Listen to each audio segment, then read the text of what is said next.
كل دي معاجين اسنان. استعمل ايه طيب؟ انا محتار.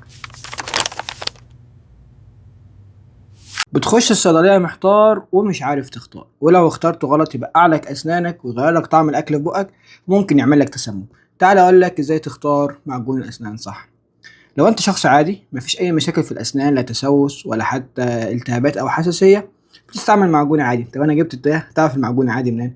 بتلاقي المعجون العادي مكتوب عليه افري داي او بروتكشن او اي كلمه من الكلمات اللي ظاهره معاك الوقت دي كلها. ده كده هو معجون عادي. بس في تفصيله صغيره، بتبص على نسبه الفلورايد الموجوده في المعجون كام. المفروض ان هي تكون اقل من 1500، في الغالب 1450 زي الصوره اللي ظاهره معاك دي كده. كده المعجون ده كويس واستعمله مدى الحياه، مش هيأثر عليك. لكن في مشكلة، ده للناس الكبيرة بس، انما الاطفال اقل من 15 سنة بيبقى ليهم معاجين اطفال معاجين خاصة بيهم. لان الفلورايد لازم يكون اقل من 500 او مفيش فلورايد اصلا. لان لو انت استعملت المعجون ده عند الطفل، سنانه هتبقع بقع بنية وما بتروحش بسهولة، ولو بلع المعجون ممكن يعمل له تسمم. فانت اصلا طبيعي ان انت كنت للطفل الطبيعي انك بتغطي الفرشة دي كلها، لو انت كبير بتغطيها بمعجون. انما لو هو طفل لا، انت بتحط قد حباية الرز تقريبا، قد لو هي باينه في الكاميرا، قد الحته دي كده بالنسبه للطفل، عشان ما يبقعلوش سنته ولا يعمل له تسمم او يعمل له اي مشاكل. طب انت بقى يا سيدي عندك تسوس.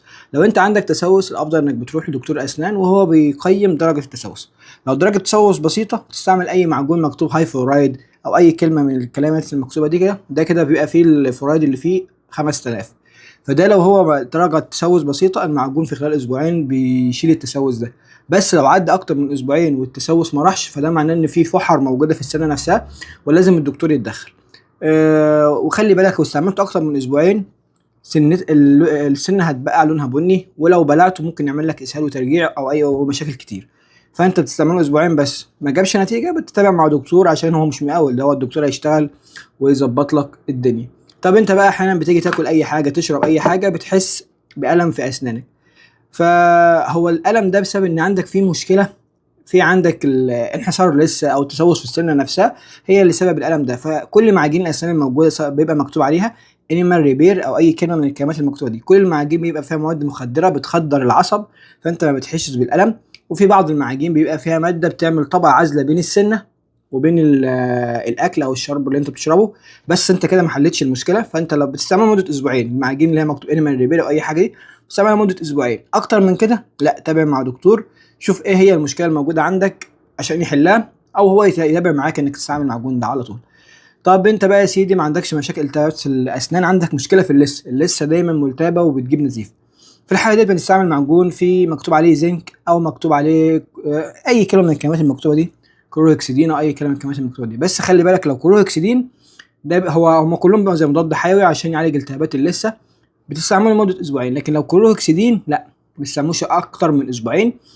لان لو استعملت اكتر من اسبوعين السن هتبقع بقعه سودة مش بنيه، واللسان بيبقع برضو بقعه سودة، وطعم الاكل بيتغير. فانت الكلوروكسيدين اسبوعين بس، اكتر من كده لا، وقف الكلوروكسيدين. ممكن نستعمل معجين تاني فيها الزنك او الستانس فلورايد، ده استخدام ده حلو للثه الملتهبه، وفي نفس الوقت ممكن نستعمله مدى الحياه مفيش منه اي ضرر.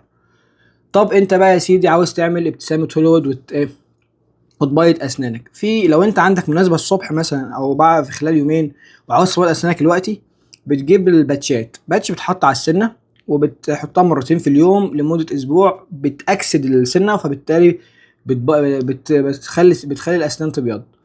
بس خلي بالك ما تستعملش اكتر من اسبوع، لانك ده مواد كيميائيه بتبوظ التركيب الكيميائي للسنه نفسها لو استعملت اكتر من اسبوع، وما بتكرروش الا مره كل 6 شهور او مره كل سنه. لكن في معاجين للتبييض، في معاجين بيبقى معاجين بتبقى زي الصنفره، بتصنفر السنه وتكحت الطبقه الصفراء الموجوده دي، بيبقى مكتوب عليها السيليكا او الشاركول او اي كلمه من الكلمات اللي ظاهره معاك دي. ده بيبقى تبييض فيزيائي. بس خلي بالك ما بستعملوش مده شهر او شهرين اكتر من كده، لان بيكحت السنه وممكن يبوظ السنه نفسها.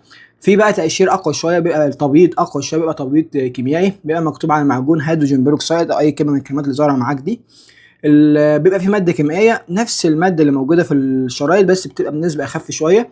ده ممكن استعمله برده من اسبوعين لشهر، بيبيض السنه كويس. بس اكتر من كده هيبوظ التركيب الكيميائي بتاع الكيمياء. امن حاجه للتبييض بقى هو اللي بقى فيه انزيمات زي انزيم البابايا او الانزيم بتاع الاناناس، او اي انزيمات. الانزيمات دي بتدوب الطبقه الصفراء اللي موجوده على السنه، فده ممكن تستعمله عادي مدى الحياة، مرتين في اليوم مدى الحياة، مفيش منه أي مشكلة، بس هو سعره بس بيبقى غالي شوية.